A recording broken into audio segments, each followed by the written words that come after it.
이제 제가 인텔에서 50여 명 가까운 엔지니어 디파트먼트 헤드 역할을 했거든요.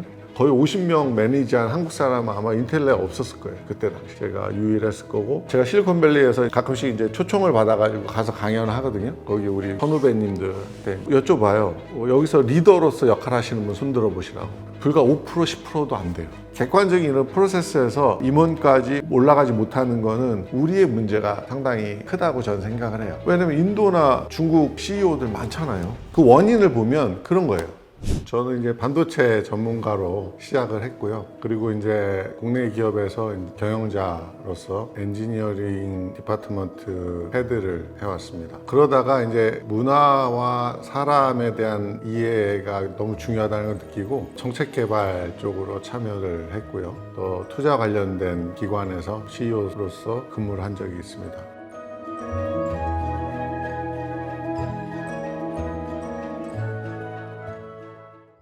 아마 이제 모든 엔지니어들의 꿈이죠. 실리콘밸리에서 엔지니어로서 뭔가 인정을 받고 싶다 그런 생각을 했단 말이죠. 학회에 가서 뭐 참여를 하다 보면 뭐 인텔이나 IBM이나 이런 데 연구원이 나와서 막 발표하잖아요. 그럼 너무 멋있는 거예요. 그래서 인텔이나 IBM에서 일하면 어떨까? 제 논문에 대해서 관심 있는 글로벌에 있는 연구원들에게 정말 성심성의를 다해서 제 결과를 계속 업데이트 해드렸어요. 그러니까 이 커넥션이 계속 이어진 거죠. 나중에 이제 졸업할 때 인턴십이나 이제 코업 같은 거를 구할 때 이제 제가 이메일을 했죠. 카이스트에서 요번에 졸업을 1년 앞둔 학생인데 인턴십에 관심 있다. 니네 혹시 자리 있냐? 한 1년 정도는 너희 회사에 가서 일하고 싶다. 그랬을 때 진짜 90% 이상의 답변이 오더라고요. 전화 인터뷰를 한 회사당 한 5번 이상씩은 한 것 같아요. 그래서 오케이, 너 온사이트 인터뷰 하자. 근데 아무도 연락이 없는 거예요. 그래서 왜 연락이 없나 이렇게 봤더니, 그러니까 해외에서 이렇게 하이어할 때는 굉장히 검증을 까다롭게 해요.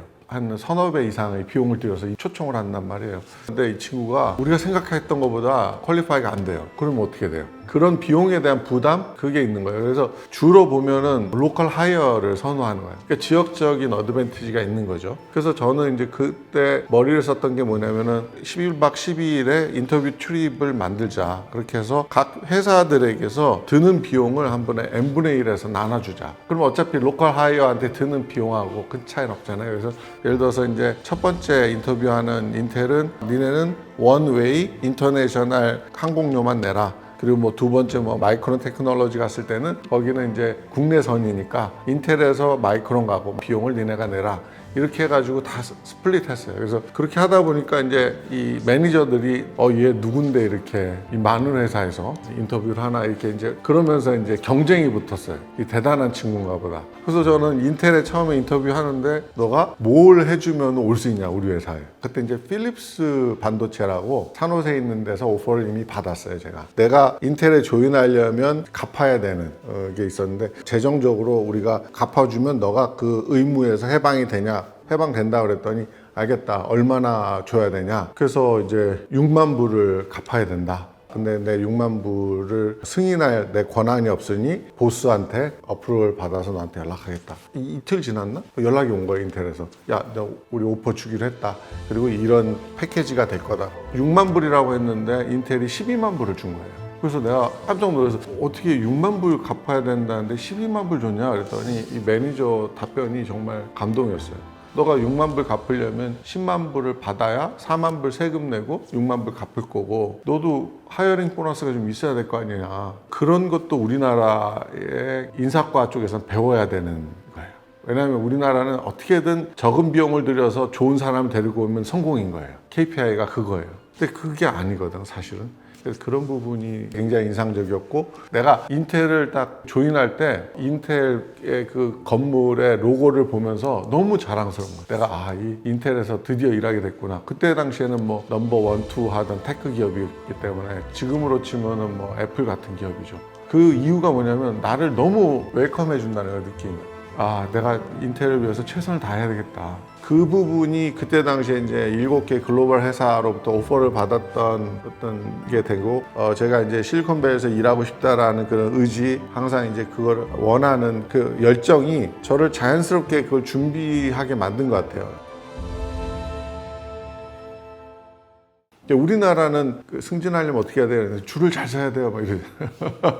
미국 같은 경우는 내가 승진을 하고 싶다고 해서 연차가 되면 하는 게 아니에요. 밑에서 팔로우십이 많이 생겨야 돼요. 제가 웅인데 미국에서 이름이 웅하고 일하고 싶어 이런 사람이 많아지잖아요. 그러면 자연스럽게 그 사람들이 밀어 올려서 제가 리더가 되는 구조예요. 그 이유가 뭐냐면 웅하고 너 일하고 싶어? 저 맨날 우리 크레딧 지 것처럼 하고 나 쟤랑 일하는 거 싫어 이러면 일 안 시키거든요. 우리나라는 그렇진 않잖아요. 회사에서 필요에 따라서 그냥 막 디지털 전공한 사람도 아날로그에 갖다 배치하고 나 저 사람하고 일하고 싫어요 그러면 야 그런 게 어딨어. 회사에서 하라는 대로 해야지. 되게 조직 중심적이잖아요. 근데 거기는 굉장히 사람 중심이에요. 그래서 이제 제가 인텔에서 그때 당시 차장급이었어요. 제일 돈도 많이 벌고 하니까 커피하고 햄버거 엄청 사줬죠. 이 친구들은 익숙하지 않죠. 단순히 이제 그것뿐만 아니고 제가 이제 이렇게 성과를 이렇게 많이 냈잖아요. 그러면은 다른 리더들은 이 사람이 낸 성과인데 내가 낸 것처럼 포장을 해서 그 크레딧을 윗사람한테 받는단 말이에요. 저는 거기에 참여한 사람들한테 그들이 과분할 정도로 크레딧을 나눠줬어요. 그냥 실험만 같이 측정만 해줬는데 논문도 마찬가지로 전문대 출신인데도 불구하고 제가 교육을 막 시켜서 학회에서 발표할 수 있을 정도 수준까지 끌어올려 줬거든요. 쟤랑 같이 일하면 내가 성장을 해. 그런 게 이제 사실은 많은 친구들이 리스트럭처링이 일어날 때 나는 웅하고 일하고 싶어. 그래서 이제 제가 인텔에서 한 50여 명 가까운 엔지니어 디파트먼트 헤드 역할을 했거든요. 거의 50명 매니지한 한국 사람은 아마 인텔 내에 없었을 거예요. 그때 당시 제가 유일했을 거고, 제가 실리콘밸리에서 가끔씩 이제 초청을 받아가지고 가서 강연을 하거든요. 거기 우리 선후배님들한테 이제 여쭤봐요. 여기서 리더로서 역할 하시는 분 손 들어보시라고. 불과 5% 10%도 안 돼요. 그 원인을 보면 그런 거예요. 혼자 전문가로서 일하는 거 잘하는데 사람을 통해서 기여하는 거는 익숙치 않은 거예요. 우리나라는 되게 경쟁적이잖아요. 그 랭킹 시스템이라고 그러죠. 1등부터 100등까지 줄 세우는 거. 저 친구를 밟아야 등수가 올라가는 거예요.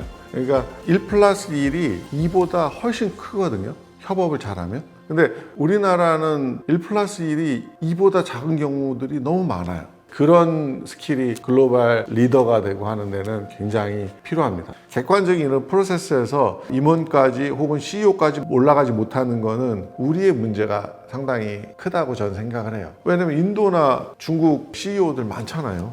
그래서 그런 거 보면 우리가 개별적으로 훌륭한 인재들이 있는데도 불구하고 뭉쳤을 때 전체적인 퍼포먼스가 떨어지는 큰 요인이라고 생각합니다. 실리콘밸리에 있는 우리 한국 사람들이 한 수만 명 될 텐데 그 사람들이 이제 기소 본능이 있어요, 사실은. 근데 올 수 있는 방법이 없는 거예요.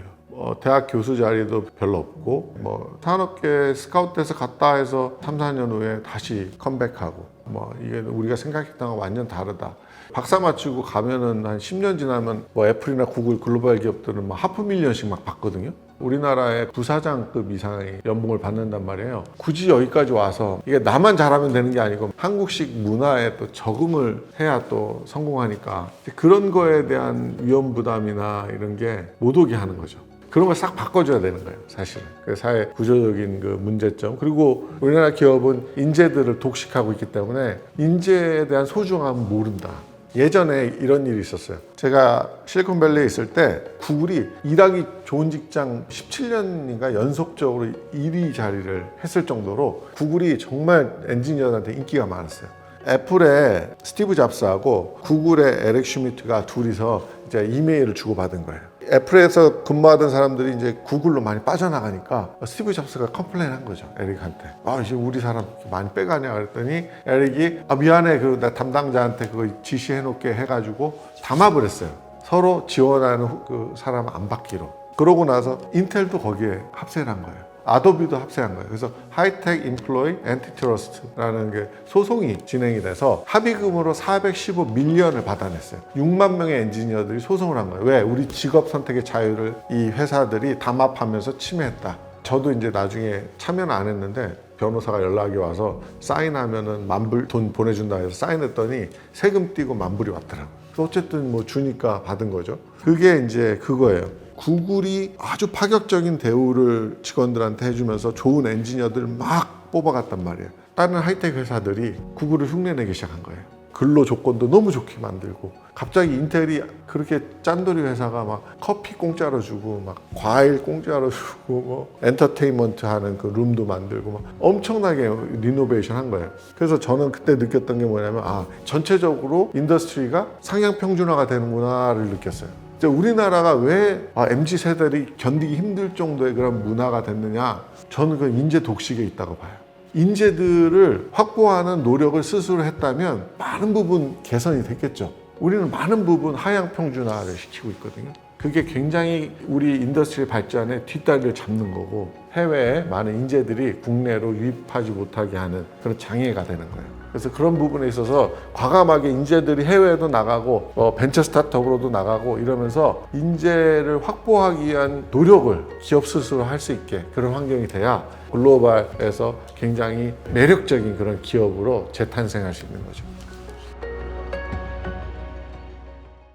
저는 이제 항상 이제 생각했던 게 이런 거죠. 돈을 많이 벌고 승진을 빨리 하고 남들이 부러워할 만한 그런 스펙을 쌓고 이런 거는 사실은 제가 지향점이 아니었던 것 같아요. 내가 여기서 어떤 임팩트를 만들지, 엔지니어로서 이거를 해결했을 때 사람들에게 어떤 혜택을 줄 수 있지, 또 내가 이렇게 만들었을 때 긍정적인 선순환이 어떻게 일어나지, 이런 거에 대해서 계속 고민을 했던 것 같아요. 그게 이제 사실은 인텔에서 근무할 때 그런 리더들을 많이 보면서 너무 존경스럽다, 저분들의 꿈에 반하고 싶다, 그런 생각을 했었거든요. 원래 엔지니어로서 꿈꿨던 거는 전 세계에서 가장 최고의 1등 제품 한번 만들어 보자. 내가 인텔을 선택한 이유가 1등 기업이기 때문에 인텔에서 많은 것을 배우면 국내에 와서 한번 1등의 DNA를 한번 심어보자. 거기까지가 제가 이제 어떻게 보면 과거의 꿈이라고 볼 수 있는데, 그러면서 느꼈던 게 우리나라가 생애 주기를 다 더해봤을 때 7억 1천만 원이 적자예요. 우리가 이렇게 열심히 일하는데 왜 7억 1천만 원이 적자일까? 우리가 받은 교육이 경제 효과하고 잘 얼라인이 안 되고 아주 훌륭한 인재들이 충분하게 자기의 재능을 국가나 기업에 기여를 못하게 만드는 그런 요인이 뭘까? 그걸 고민하다 보니까 이제 굉장히 우리나라 조직 중심적이잖아요. 그죠? 이제 그런 뒷다리 잡는 많은 요소들을 발견한 거예요. 삼성이 엔비디아에 못할 이유가 뭐가 있어요? 그렇게 훌륭한 엔지니어들, 자익과 같은 그런 작은 팀이 골리앗을 이기는 그런 큰 힘을 받는데, 이 좋은 인재들을 데리고 성공시키는 건 땅 짚고 헤엄치는 거예요. 그거를 못하고 있는 거죠. 너무 답답한 일이에요. 어떻게 보면 현재의 꿈은 그런 사람들의 마인드셋 전환과 문화의 혁신, 그게 굉장히 휴먼 센츄릭하고 각 개인의 다양성을 존중하고 그 재능들을 어떻게 잘 개발을 해서 이 사회에 또 기업에 또 국가에 기여할 수 있는 인재를 만들지, 그게 자연스러운 우리 기본적인 교육의 철학이 되고 그게 기업의 철학이 되고 이 국가의 철학이 되도록 하는 환경을 만들고 싶은 거고, 그리고 이제 각 분야에서 열심히 최선을 다해서 사시는 분들이 양질의 삶을 살 수 있는 그런 환경을 만드는 게 또 미래의 꿈이에요. 뭐 대리운전을 하던 아니면 뭐 장사를 하시던 스위스처럼 분침을 깎던 시침만 평생 깎던 양질의 삶을 살 수 있게 해주는 거죠. 그렇게 해야 스위스의 그 명품 시계가 나오는 거예요. 스위스 대학 진학률이 우리나라의 3분의 1 정도밖에 되지 않지만 1인당 GDP가 우리나라의 3배에 가깝단 말이에요. 그게 과연 어떤 차이에서 나오냐 이거죠. 그거를 잘 스터디하면 우리가 스위스보다도 더 잘 살 수 있고 미국보다도 더 잘 살 수 있는 나라가 될 수 있다. 왜? 어마어마하게 훌륭한 인재들이 많기 때문에. 나는 그 잠재력을 봤어요. 그거를 임플리멘트 하고 싶은 거예요.